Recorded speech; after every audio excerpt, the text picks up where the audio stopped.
How can a leadership team drive success? Hi, I'm Kayla Swanson, and I'm your host of the Profitable Salon Owner podcast. And please welcome back to the podcast, Lindsay Compton. What's up, Lindsay? How are you? Hello, Kayla. How's it going?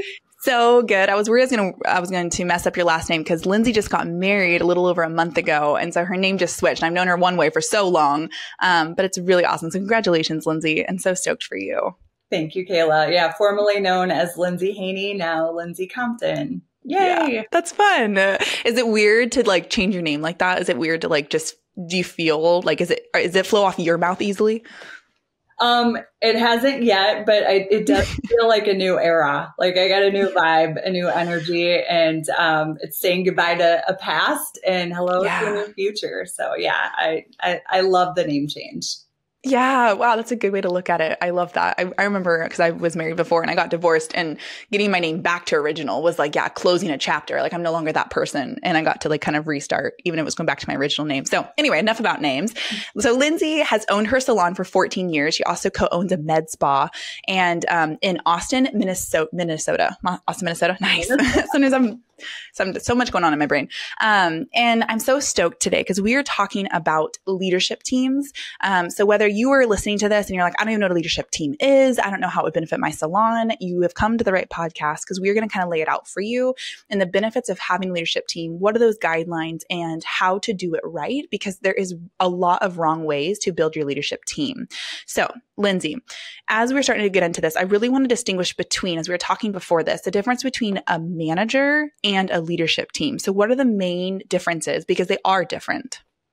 Yeah, absolutely. So a manager, like even going back, I think as a salon owner, we played all those roles to begin with. Yeah, and I'm kidding. It's really hard to let those go.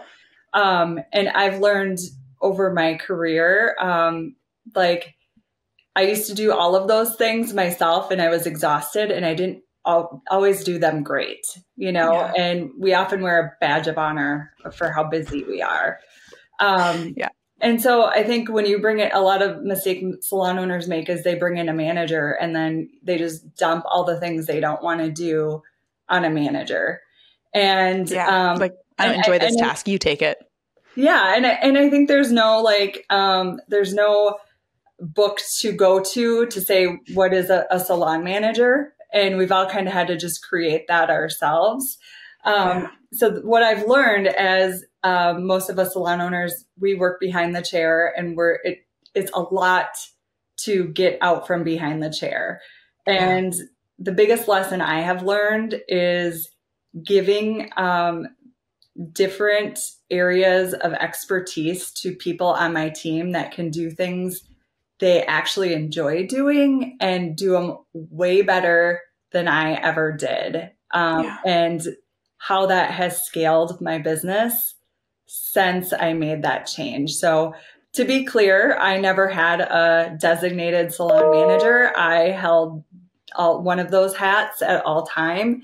And it wasn't until in the last, I would say, 2-3 years where we've really designated those roles and created a real leadership team. And now we're seeing the results of that. And I actually recently in May completely stepped out from behind the chair. So I was doing hair for the last 26 years.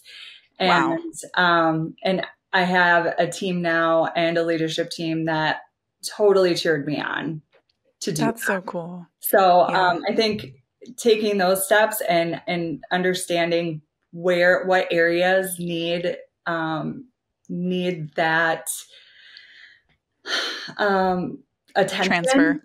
That need that attention, the things that you don't love to do or the things that you love to do, and you can mentor somebody else in that position to do those things together and or on their own even better. Yeah. Yeah. I mean, we talk a lot about in the academy on, if you love a job, like you're doing your own payroll or you're doing a job just because you simply love it. You're like, well, I'm good at it. Why would I hire out when I can do it? but it's even evaluating yourself as a salon owner and what is the best tasks for you as the owner to be able to doing. Like if you were spending 10 hours a week or however long doing something that you could hire somebody else to do, or you could delegate, or you could give that attention to somebody else, then how much more could you be doing for your salon as the owner and be able to progress that and have that success? I love what you just said, Lindsay, about how like you only really established, you've had a salon for 14 years, but you've only established like a good leadership team in the last 2 to 3. So you've had a lot of experience of what it was like to run your salon without it, and then be able to have that success since implementing a leadership team.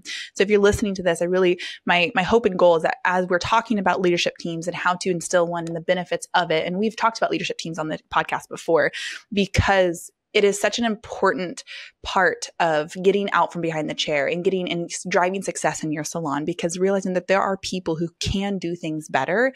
And I know, like you said, Lindsay, it's hard to let go of something, especially when you started with a employee, 2 employees, you started at such a small spot. It's hard to let those things go. So today we're going to talk about what kind of things you can let go and what kind of benefits you can have from building that leadership team. So before that, and I know we kind of touched on it a little bit. So a manager and a leader, what is the difference? Ready to transform your business and improve your salon's profitability? With Lonza's 3-in-1 technology and intermixable shades, your hair color inventory is streamlined with limitless creativity behind the chair. Click the link below to unveil the secret to salon success. Are you ready to increase your retention and revenue and convert website traffic to clients? Then you're ready for Maya. Maya creates better business relationships by pairing the right clients with the right beauty professionals. Use promo code HPSA for your first 2 months free. Visit joinmaya.com to get started. We're Forest, born on the salon floor and built for and by hair and beauty professionals like you. Forest is your marketing, your reporting, your reputation management. You need one easy-to-use system that does it all. Forest. Together, we grow. I think a manager is somebody that is very task oriented, and maybe is somebody that is more of an implementer, somebody that can routinely get things done, and maybe manages just small certain areas of the salon or your business. Specifically, I think a lot of people use it for a manager for more of like, like culture type things or scheduling type things, or, sales desk type things, maybe even inventory, things like that. So I would say a leader is, in my company, I would say it's somebody who is I identified them as somebody who is already going above and beyond in their job. A leader is something that needs to be developed too. To be a good leader. I would say some people are just natural leaders, but it doesn't mean that you're a good leader. Totally. My team, they do value personal development and education. So those are the green flags I look for in people. A big red flag for me is if somebody is like, personal development is not for me. When you're working with people, it's a responsibility. Even as a hairstylist, I believe, like if you're responsible for other people's conversations, energies, anything like that, I think personal development should just be a key course in cosmetology. But that's a green flag for me, is somebody that is open to personal development and enjoys it. Yeah. So developing that leadership is definitely key, but it's also having that leader in the right seat. Yeah, is really important. Totally. Because you want people who, when you're instilling people in leadership team, like you're inviting people to also be able to speak into your life and to be able to, be better at things than you are. And that's kind of like, they can take on something, they can own something. So what I'm hearing you say is like the difference, like managers just kind of manage something, manage a project, manage inventory, manage something. And leaders are like a driving force within your salon. They drive culture, they drive results, they drive passion, they curate a vibe and a culture inside your salon that gets everybody on board. They're more bought into your mission, into your what you're looking for. Like they're people who, like they're growing themselves, and so they can help flourish and grow you. It's like helping support and be the driving force. And I keep wanting to say in like war, you're at the front of the lines, but that seems like not the appropriate way to connect it. But that's the difference. In managers, like they can be in charge of something, they can get something done. They're good at that. And then building a leadership team, it's like, it's a step further and deeper into like, they are bought into your salon. They want to be a part of it. And I love that distinguishing difference between. So as we're talking, we're going to focus largely on building a leadership team, because managers, like you can instill people in doing that. And I love what you look for, what you mentioned that you look for in each, because there's different personalities. And something that we say too is like anybody can be a manager, or any leader can be a manager, but not every manager can be a leader. And just if you listening, distinguishing between the two and knowing that there is a difference of like there's managers in your salon and then there's leaders. So let's dive into leaders. What does it mean to have a leadership team? Well, I think a successful leadership team is one, having the right person in the right seat. So making sure that whatever part of the salon that they're leading, it's something that truly fills their cup. We have an operations director who's on our leadership team. She is really amazing at holding people accountable. She's that type A personality also, that she loves inventory and wants to make sure that it makes sense, it's clean. Like she's my go-to woman for those things. But if I had her maybe in a different role where she was responsible for coming up with all the education ideas and things like that, that probably wouldn't fill her cup. And so it's really important to have the right people in those right seats. And then also just, I would say, accountability, like that's not something that is naturally easy for most humans. And so I think one, it's holding your leaders accountable, and that's check-ins. Like we have a 90-minute meeting every week, and we have to-dos, and we come back every week. We go over our to-dos. What happened? Did they get done? So we have that accountability, but we also have that support of like, okay, it didn't get done. How can we support you? What kind of support do you need to get it done? So, and on the other hand of that too, is the leaders are holding other people responsible too, which isn't always easy, like people inside your salon, your staff. And so that comes along with that personal development and leadership training as well. Yeah. Yeah. So in a leadership team, do you kind of manage your leadership team, and then your leadership team kind of manages the rest of the salon? Yes. Yep. Okay. Yeah. That's crazy. So talk to me a little bit more about that. So in you managing the team, because I love that you meet 90 minutes a week, you lead them and help support them. And then, so like, how did you get there? Like, how did you be able to instill a team that could like help manage your salon? And then instead of you managing, how many employees do you have? I have 16. 16 at the salon, and then 8 at the med spa.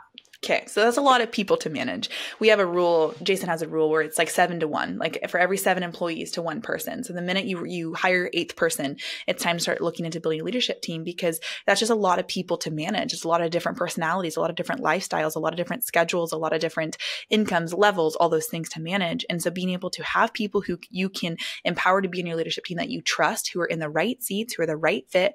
The other thing is, don't just put somebody in your leadership team because they don't just like make an impulsive choice. Like, oh yeah, you seem cool, I need a leadership team. Out of my 8 people here, you're the best one, so you get to be it. Having a criteria, having an intention, knowing what you're looking for in your leadership team. If you just go say, hey, you're a leader, and then just put them in that role and you don't have in your own mind a clear set understanding of what this person is going to support in, then that lack of understanding is going to then transfer to the person that you're instilling as your leader, and they're not going to be successful in it. And so even in there's putting them in the right seats for what they're good at, but also setting them up for success, that when you raise them up as a leader, do you set them up as a success? Do you have an open line of communication? How is your relationship with that person? Because those are really important parts of building somebody who is in that leadership role. Because if you have a respectful or a mutually respected relationship with your leaders, then they'll be able to have mutually respectful relationships with the rest of the people on the team. So Lindsay, talk to me about your process in that. So when you were selecting people on your leadership team, so how many people are on your leadership team? Let's start there. We have, including myself and my business partner at the med spa. So this is unique as well. We Nice. actually, so I own the salon, by myself, and then I co-own the med spa. Our values and missions at both places are almost identical. And this is the other kind of creative part we've come up with. So we actually joined our leadership teams together.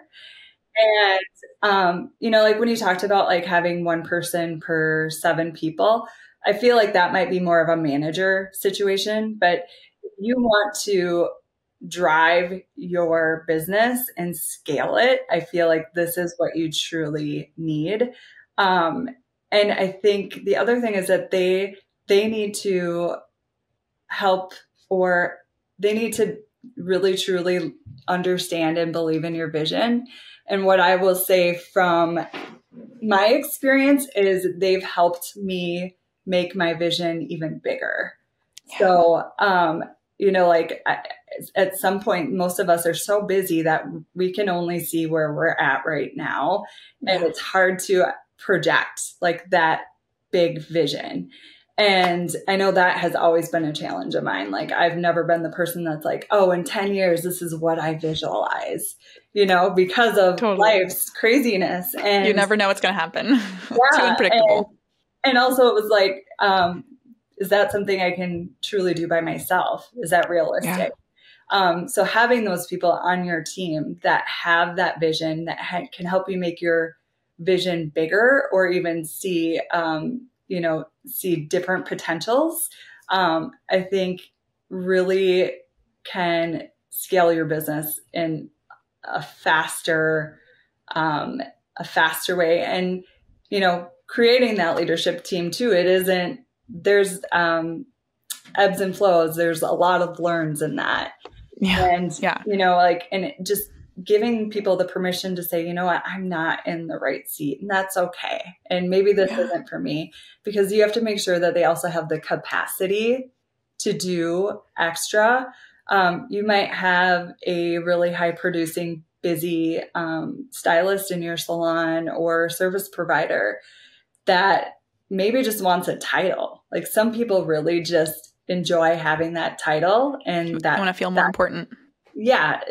But it doesn't necessarily mean that they have, it doesn't mean that they're a servant. Like they have that servant heart, Yeah. And so, totally. I've made mistakes before in my past too, just like assuming that the most successful people inside my business were already the leaders, and that's not necessarily true. So there's a lot of learns along the way.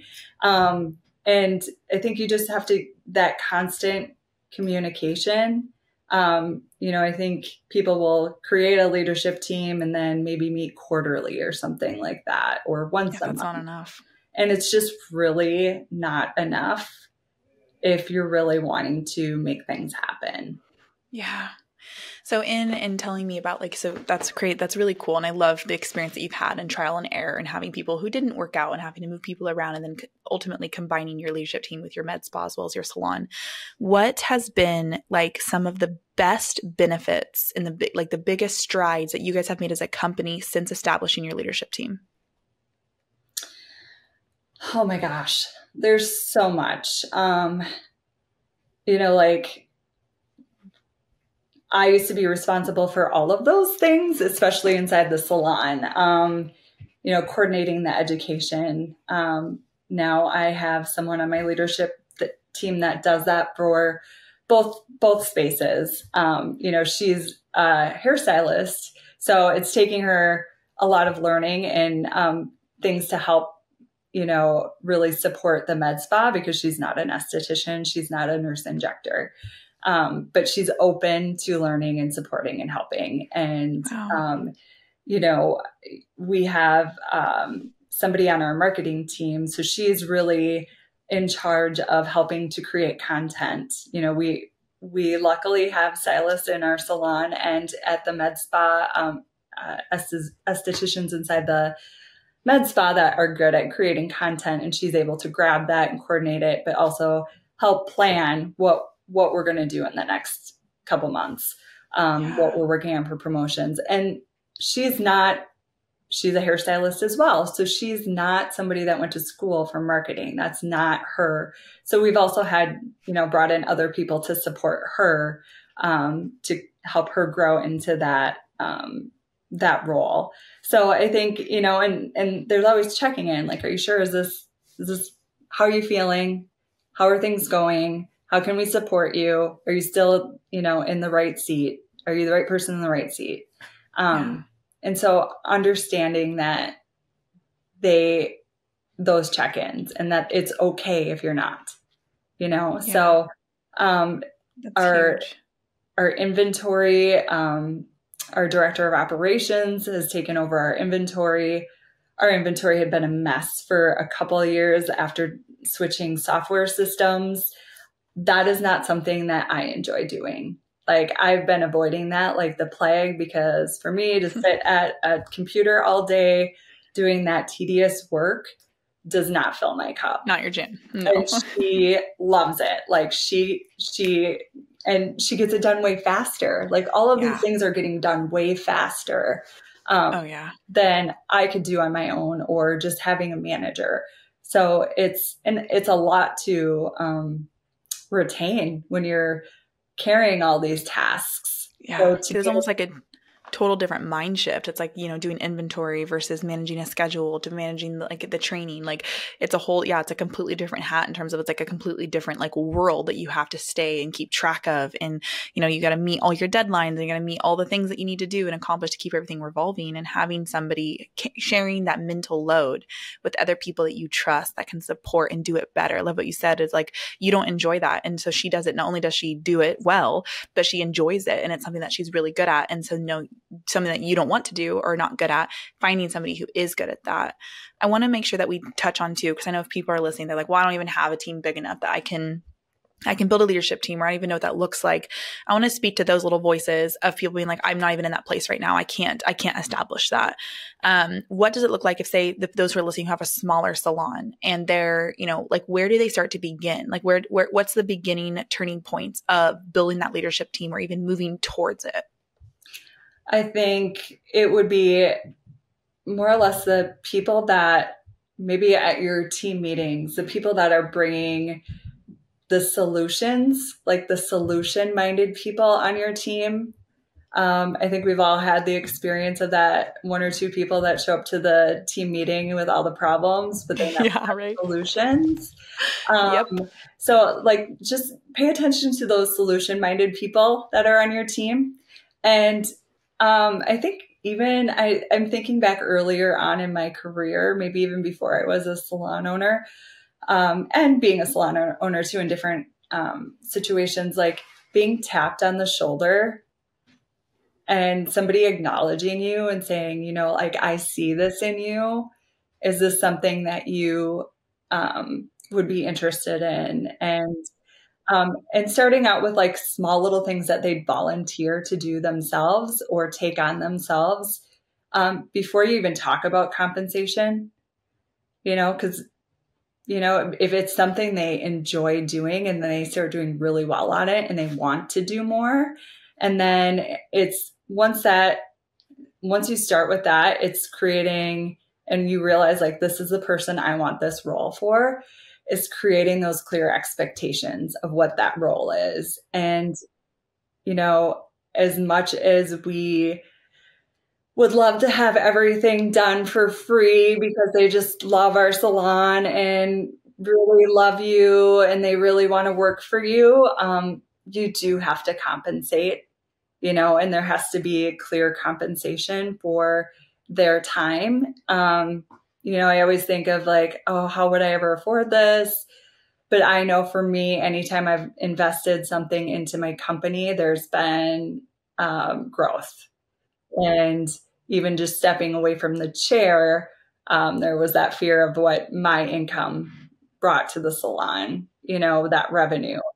So there's those fears, but that you have to think about the things that you've invested in the past that have paid off.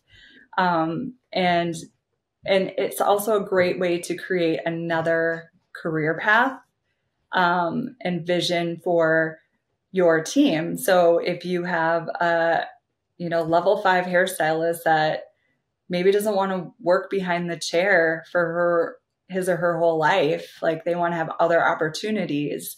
They have opportunities to move forward still in your company, besides just working behind the chair. Yeah. Wow. I love that. So what I'm hearing you say is like if you're ready, you're listening to this and you're like, how do I even build my leadership team? It's like keeping an eye out for the people who, are making a big, like showing up to the meetings with more solutions, or just, going the extra mile and already showing those signs. And if you're like, I can't think of a single person on my team, then maybe there's some other things to evaluate inside your salon. Like, how are your team meetings? Are there even spaces for people to offer suggestions or to bring solutions to the table? If nobody's suggesting anything, then are you allowing that space? Are you providing a space where they can feel that they can communicate and they can offer suggestions to you? I know we've had many salons owners who come in the academy and they're like, their team is, I don't want to say afraid of them, but they're just like quiet. Like they're not willing to bring anything up. And that's a culture that typically starts with the owner, especially if you're smaller, and as you start to build and grow. And so if you have that, then start there. Start opening spaces to invite the people on your team to just be a part of your salon in a bigger way. Share your vision with them, get your mission statement, we have something called a code of honor where you build it with your team, and just building things where you unite your team as one unit to just operate together. And in that, you'll start to see the people start to shine in terms of, qualities that they have that outdo, I don't want to say outshine the rest, but like that align with what it would mean to have a leadership team.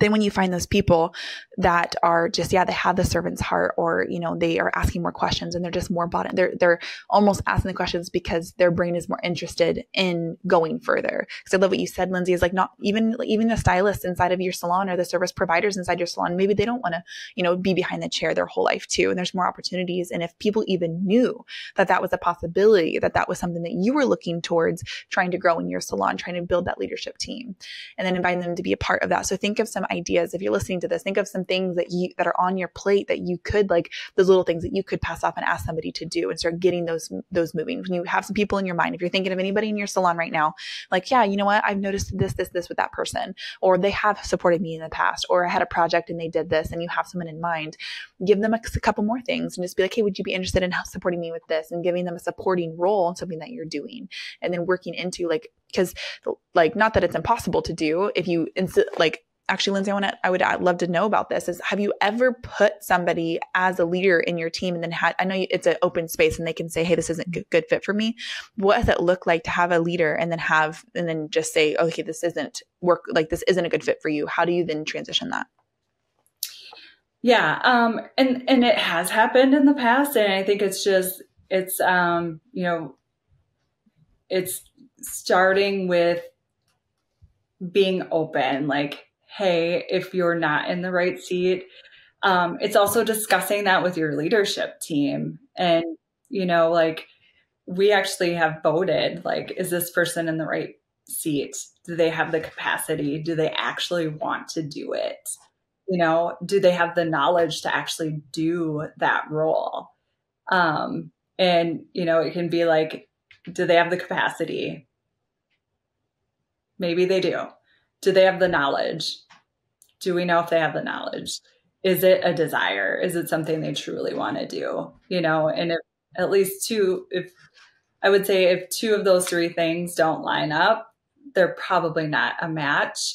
And that's okay. Maybe you can find another role for them. Maybe it's a switch. There could be two people on your leadership team that maybe don't feel like they're in the right spot, but they would thrive better in a different area. And I would say too, you mentioned code of honor, and We have a code of honor as well. And the people that really truly believe in your code of honor and follow it, those are the people that should be on your leadership team as well. Like they're the ones that are already holding people accountable. They're living by your code of honor. They believe in it. So if you have that in place, that can be a place to start. If you're acknowledging, you're seeing those people that, they show up when they say they're going to show up. They bring solutions to the table. They're open to, addressing situations or people when something's not right versus telling everybody else about it and dealing direct. So those are a great way to find your green flags. But just, it's not a disciplinary action if it's not a fit. It might not be the person that's been in your company the longest. It might be one of your younger staff that actually does have the capacity to take on other roles and maybe has another source of income as they're building a clientele. That don't overlook those people. I currently have a part-time sales desk, a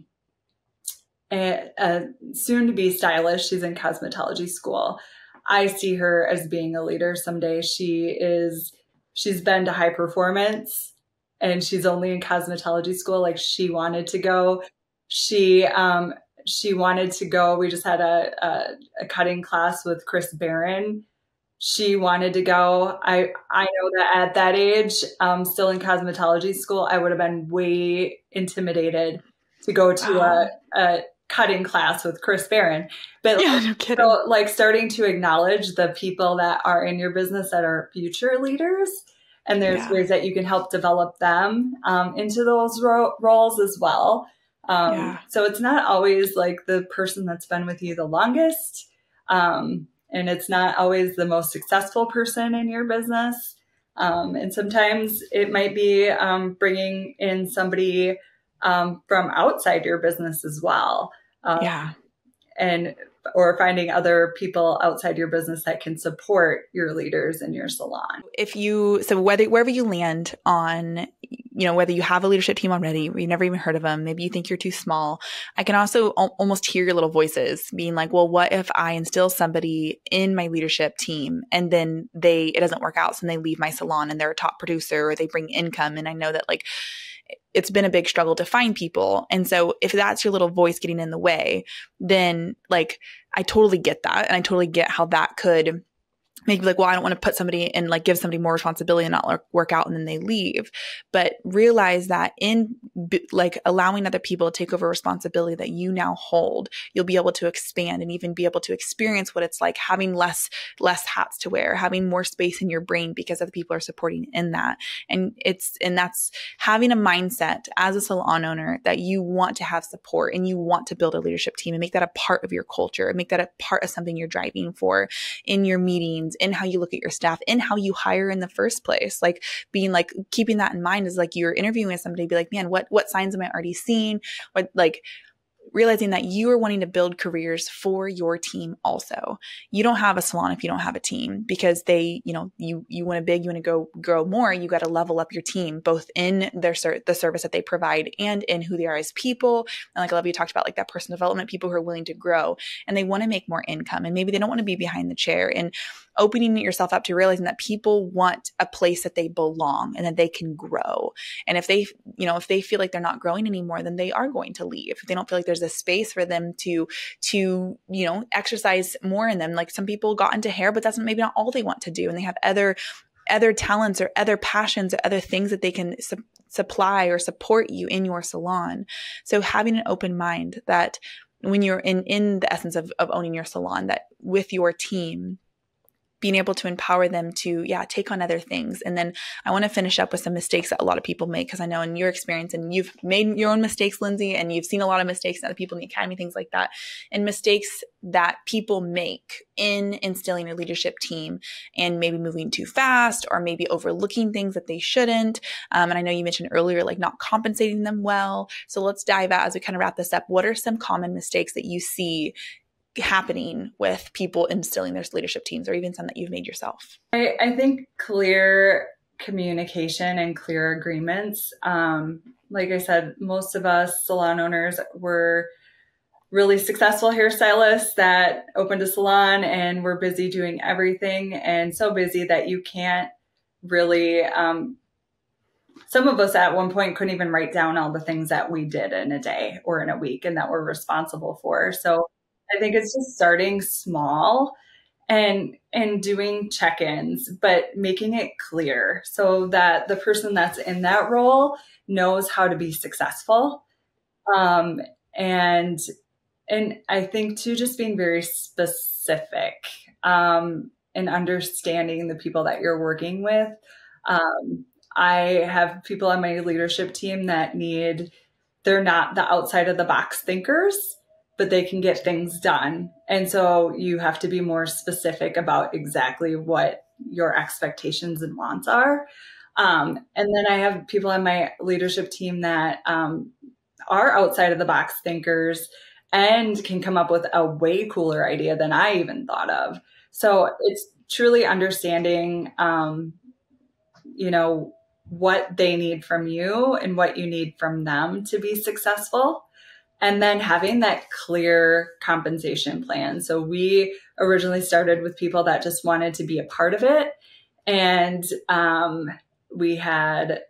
what we did was giving them benefits of discounts at the med spa or the salon, and they really appreciated that. But as we started doing more and meeting more and having bigger projects, like they started feeling like they weren't being compensated enough. And so we had to have that, that hard talk, which isn't easy. It's never easy.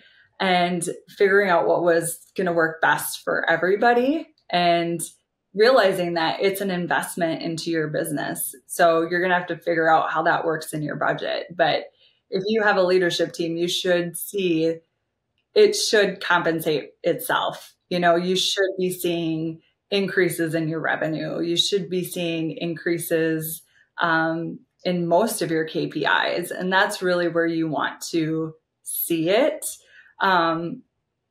If you're just bringing on somebody to delegate tasks to, that things that you just don't want to do, to me, that's more of, like a VA or a manager type situation. That's not necessarily a leadership situation. Though those people can also play roles inside your leadership team as well. Totally. Man, I love that. I love this conversation. And because I'm a leader in my company too. And it's just and I'm on our leadership team. We meet, we have our own, and it's like, it puts a driving force. Like I feel like I own a part of the business in my own way of like, I'm a part of something. So like I have a direct relation ownership here. And so it gives me more buy-in and more, just more connection to feel like I'm a part of something that is more than just a paycheck. It's more than just showing up. It's something that I am investing my time and energy into. It's something I'm a part of, and it's a part of my life. And I love the benefits of that. And in your salon, if you are struggling, or if you maybe have a leadership team that you're struggling with, or you're on the fence on what's the next step for you because you have a team of 10 and you aren't sure how to grow next. It's instilling those people who can come alongside and support in that. It's always a beneficial. And if you want support, if you want to surround yourself with hundreds of other salon owners who have instilled leadership teams, who have struggles and overcome them, or if you want support implementing a code of honor, or just having more questions about what it can look like for you to build your leadership team, or have that success coming from empowering other people to support you in your business, then I'll put a number in the description. You are always welcome to text us. If you have any questions, any follow-up questions to this podcast, or you just want to know more, it is our mission statement is elevate the world's perception of this salon and spa industry. And we want to do that by helping you realize that like your business can be a flourishing space, and you can fall back in love with your business if you just have the right tools to realize what is workable and what's not, and be able to have it support when things go wrong. Because it's not a matter of if, it's a matter of when, because nothing's perfect. So thank you so much, Lindsay, for this discussion and just sharing your expertise on all the things. And I love how much impact your salon has had since the leadership team. So thank you for hanging out with me today. Absolutely. Thank you, Kayla. Yeah, anytime. All right, you guys have a good rest of your day, and we'll see you next time on the Profitable Salon Owner Podcast. You've been listening to the Profitable Salon Owner Podcast. Be sure to like, subscribe, leave us a review, and check us out at ProfitableSalon.com for more episodes, content, and to help you turn your salon into the business you've always dreamt of.